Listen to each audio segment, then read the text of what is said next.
Metal taste. Copper. It felt like a mix of acid and adrenaline in Carlos Hathcock's mouth as he knelt just inside the cover that the trees and ground foliage provided him.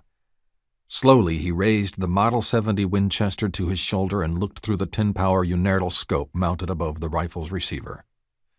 He turned the focusing ring on the long, slender tube, bringing the white plaster house and the sandbagged compound that surrounded it into focus.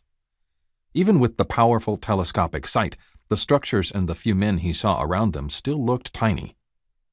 Nearly a mile and a half away, Carlos considered that he still had a lot of ground to cover before he could make the shot. "I gotta go worm style," he said in his mind. "Grass is shorter than I thought, too." He considered his odds and didn't like them at all. The metal taste grew stronger, and he pulled out his canteen and took a long, slow drink of water.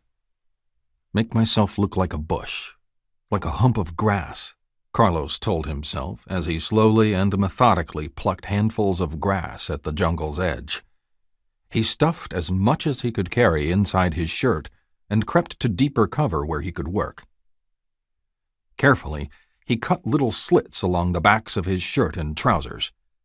Taking a small bunch of grass in his fingers, Carlos stuffed their ends through one of the incisions he had cut in his clothing and brought the short ends through another opening next to the primary slit, thus securing the camouflage tightly. The grass laid at a slight angle, so he gently spread the blades so that each clump would stand and look natural. Carlos had taken light green and dark green camouflage paint and covered every speck of skin on his face, ears, neck, hands, arms, even his eyelids.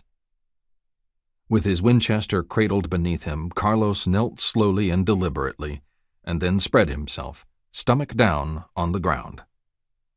Now, well into the night, Carlos inched himself forward. Oozing like a worm, his motion so purposeful and slow one could hardly detect any movement at all. Carlos reminded himself of what Captain Jim Land had taught him. A sniper's best defenses are cover and concealment and long-range accuracy. Most important, Land had taught, one shot, one kill.